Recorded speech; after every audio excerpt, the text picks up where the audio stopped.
Hey, internet friends, this is Magic Brad on the Magic Brad Show in Synergy Cafe, and I've got a new friend that's just down 35W here from Minneapolis, living in Dallas, Texas, and his name is Angel, and the last name is Ribo. You there, Angel? I am here indeed. Thank you for having me, Magic Brad, and thank you everybody who's listening to us today. How was the weather down there? I understood you guys got some of our Minnesota snow down there a while ago. Oh, come on, don't remind me. That wasn't the worst thing, right? The worst thing was having no power for a long time. Yeah. So weather today is we have some clouds and it's sunny, and we were 49 at the beginning of the day. So probably right now we are over 50. You got the power back. Oh yeah. But the funny thing is that we're having internet outages. Oh sure. Yeah. So Also we have to get ready for that. Hopefully this will go smoothly. Yeah.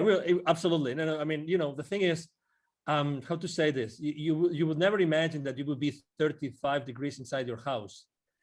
I mean, it's like crazy stuff. And how can we possibly do that? You see your breath? It was dark, so I don't remember. Well, Angel, I don't do these real long. I keep them kind of condensed. And Oh, please, absolutely. I'm all about it. Please. Absolutely. Thank you. How long have you lived in Dallas? For 10 years now. Okay, deep roots. Yeah, it's a great place. It's a great place. Yeah, absolutely. And you're married and got kids? You're a single? I'm married. I have 3 kids. Okay. 2 live at home. The other one left already. So yeah. So I mean, we are excited. We love it here. We're very, very into the community. We are volunteers in local hospices, volunteers in the schools. So we are all in here. I mean, we love it here. We are north of Dallas, actually, in a place called Plano, and it's a.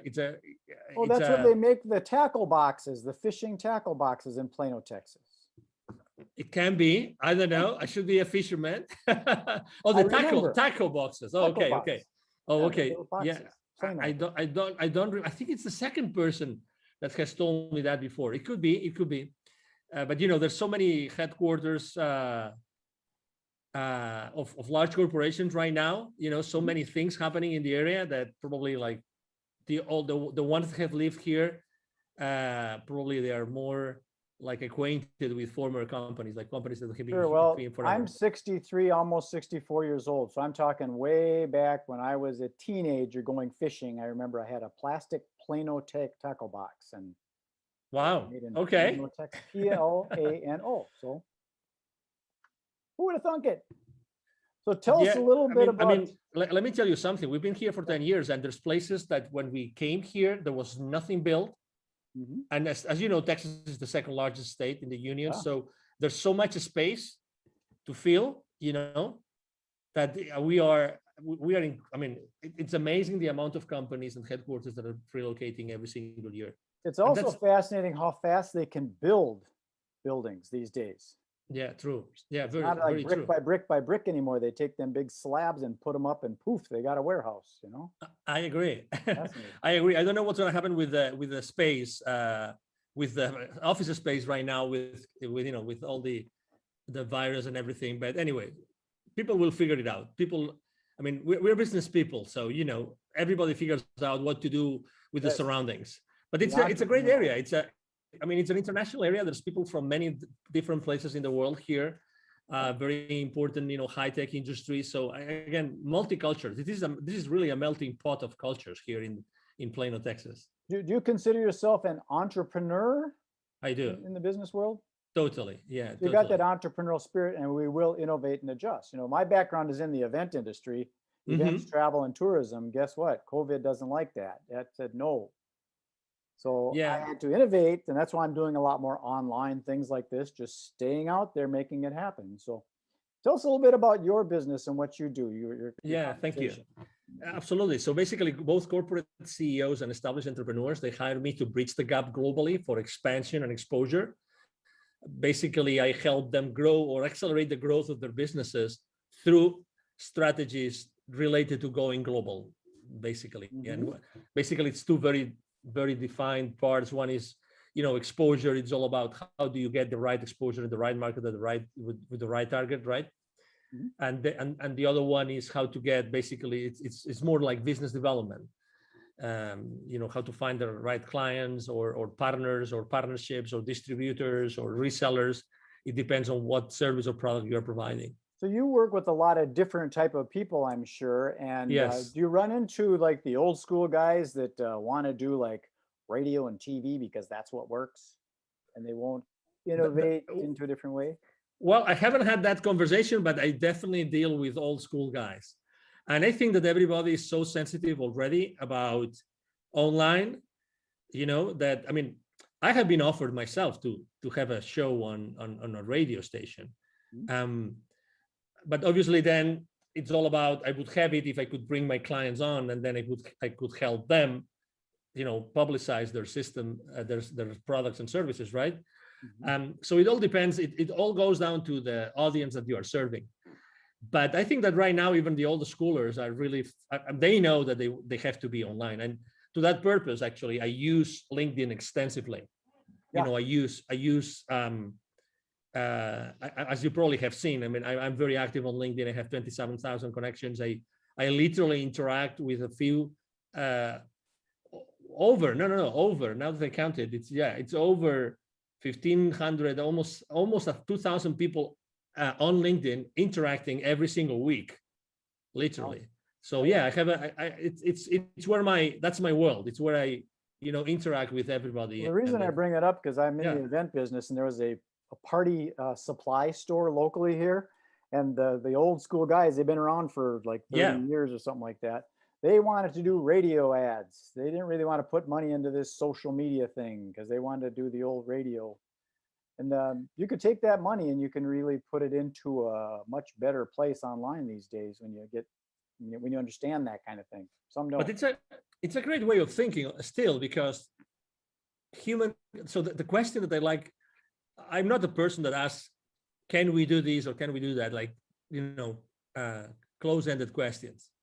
I'm more the kind of guy that asks my clients, my partners, I ask, how can we? Yeah.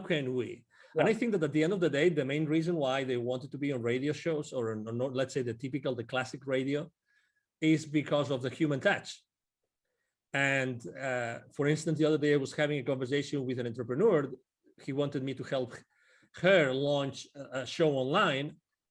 And actually we ended up thinking of how do we make this show online as the old radio shows in which people they would never miss the show. They already knew at what time it was every single week. Right. And they wanted to be there, and they wanted to make phone calls to the show and actually ask them questions live, these kind of things, and then the radio shows were many different things, but number one, they were informative, but more importantly, they would accompany you, right? They would be your buddies. You know what I mean?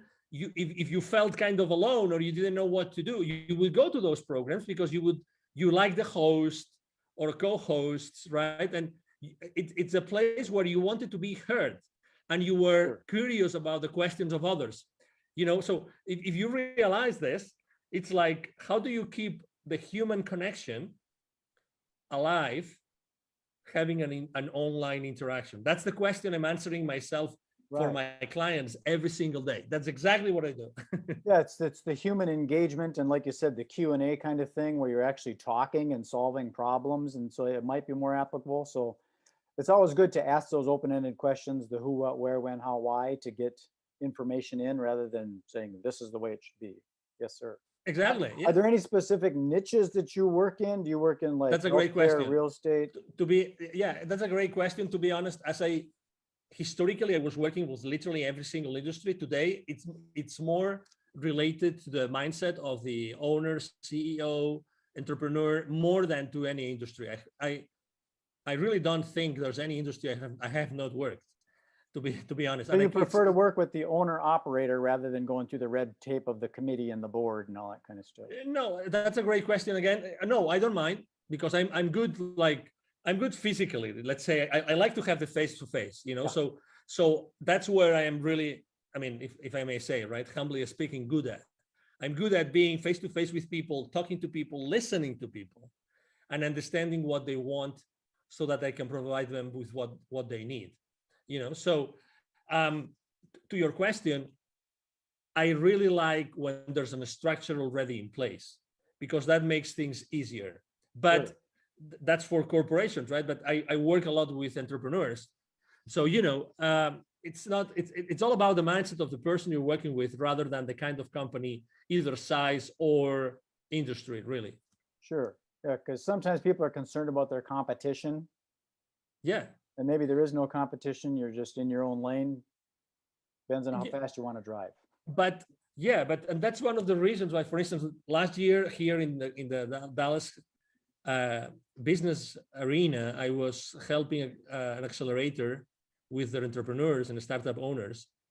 And we did a couple of webinars throughout the year, last year, about pivoting in times of crisis.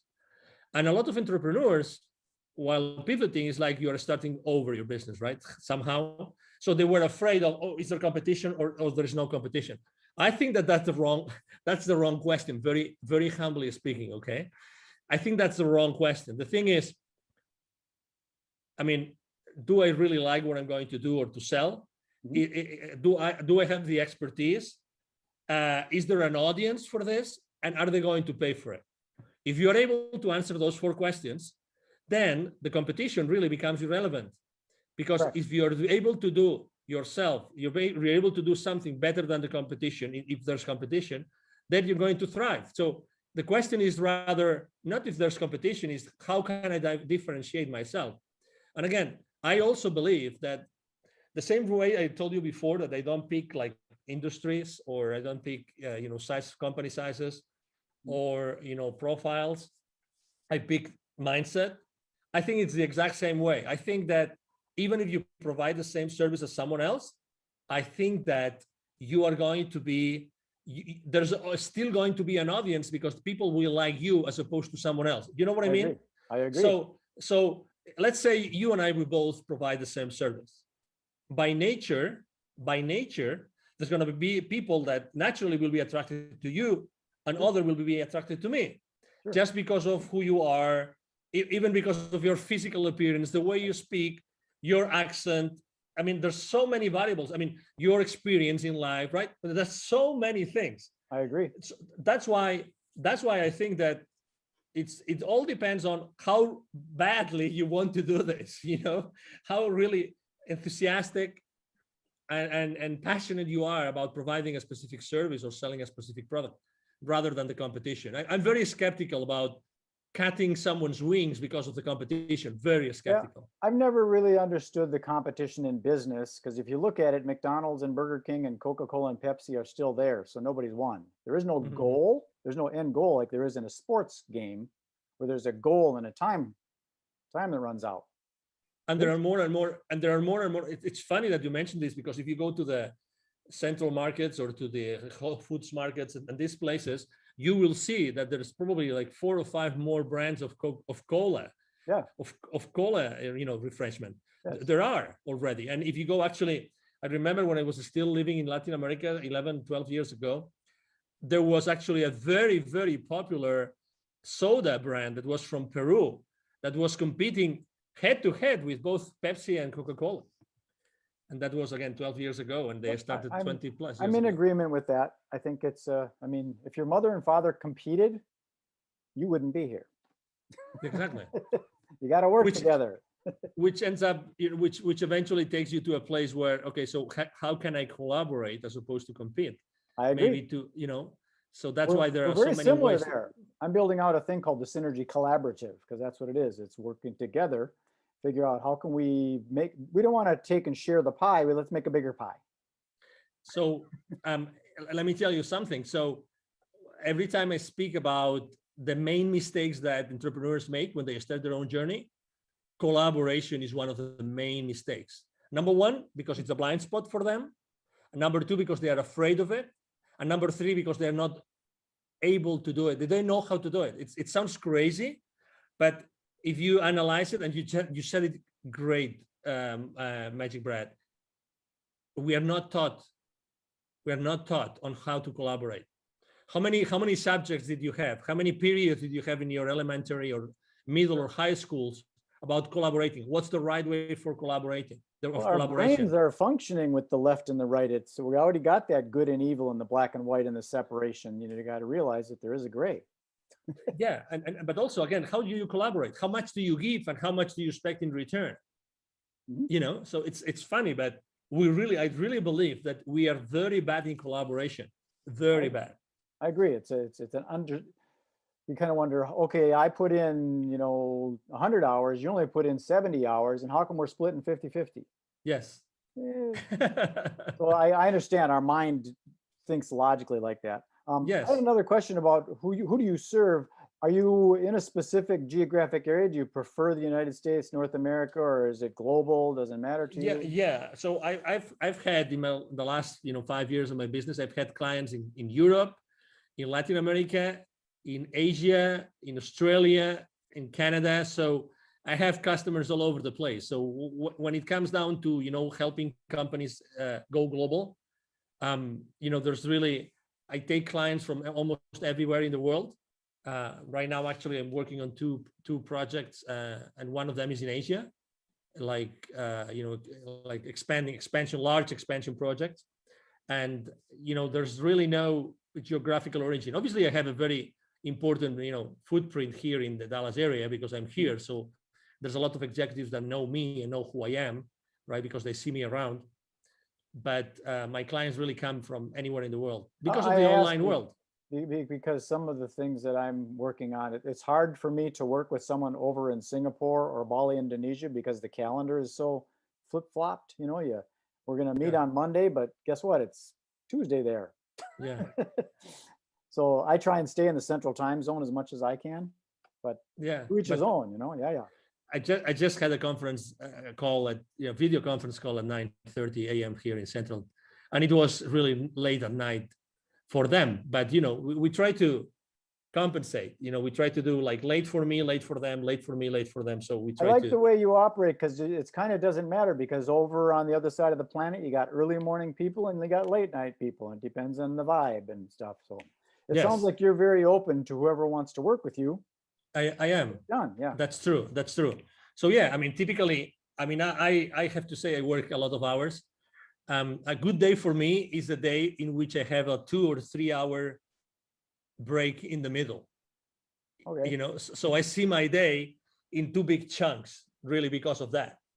So so I have a big chunk in the morning, starting really early, and then I have a big chunk. Let's say after 5, I have another big chunk of Asia is waking up and Europe is going to sleep.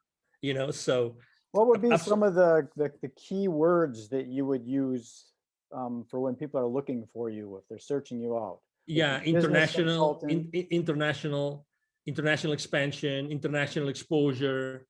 I am an influencer, so actually I'm a very strong business to business influencer or business to consumer, because the profile of the 27,000 connections I have on LinkedIn, I told you before, I engage with more than 1,500 every single week. So because of the nature of what I do on LinkedIn, I'm an influencer there. So I am a LinkedIn strategist, a LinkedIn influencer. Okay. Let's say a global expansion. Those would be the keywords. Yeah, LinkedIn is a whole nother world. I got a friend locally here that wrote a book on it. He calls himself the LinkedIn rock star. Mike O'Neill. I don't know if you know that name. I've heard his name. Yes. He's definitely a Mike O'Neill. Okay. Lives here in Minneapolis, used to be out in Denver, but he's really heavy into LinkedIn Navigator and helping lead generation for his clients. That's what that's good. Generation through LinkedIn. I do a lot of that. MagicBrad. A lot. It's a big world out there, Angel. It's a big world. Yeah, it's a big world, but it's becoming smaller and smaller. Well, I think it's important to, sometimes niche down. Myself, I'm working on what I call narrowcasting rather than broadcasting.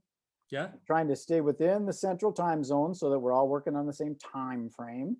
And in the event industry, so I'm specific to the event industry, ideally right here in the Twin Cities. So suppliers of events and people that plan events. So I'm pretty niche down, but inevitably you get into this, oh, that looks interesting. I should sell that software to real estate agents, and you get lost sometimes. Yeah. You gotta put the blinders on and stay focused. Yeah, I agree. I have a hard time with that. Yeah. So tell us, how do we get a hold of you if someone says, that sounds interesting, I want to expand my business globally? How do we get a hold of that angel guy? Thank you. Absolutely. So it's very easy. As I said before, I'm actually very active online. So it's going to be, if you Google my name, you will see all my social media outlets and posts every single day, every single day. Right here, Angel Ribo. Thank you. Yeah, that's my LinkedIn profile. Right Thank you. there. If it looks like that, that's where you go. Exactly. Thank you. So you can go to LinkedIn but the easiest way to reach out to me directly is through my email address. Every single day, I answer every single message. I have a team behind me. Otherwise, it wouldn't be possible. My email address is very simple. It's Angel, like my name, Angel from Heaven, right? ANGEL, and then at angelribo.com altogether. Angel Ribo, my last name is spelled like RIB as in boy O.com. Again, Angel at angelribo.com. That is easy. 4 letters, Ribo. Yeah, very easy. Very easy. Well, Angel, I'm going to sign this off and then beam it up to the you. universe and propagate it out to that Thank global you. international world. And we'll see if we can hook some fish. MagicBrad, it's been a pleasure to be here. Thank you for the opportunity to be, in front of your audience and to be able to have this conversation. I really liked it and enjoyed it. As you said, it's very natural. I think that it's people are really want to see or listen to authentic conversations with no hidden agendas nor anything, just being yourself and myself and being ourselves here, trying to inspire. And everybody listening to us, obviously, thank you very much for being with us today. I agree. I think a lot of the business gets closed on the golf course or, at the watering hole as opposed to in the seminar room. I agree. Okay, Angel, thank you very much. Be well. Thank you. You have a good day.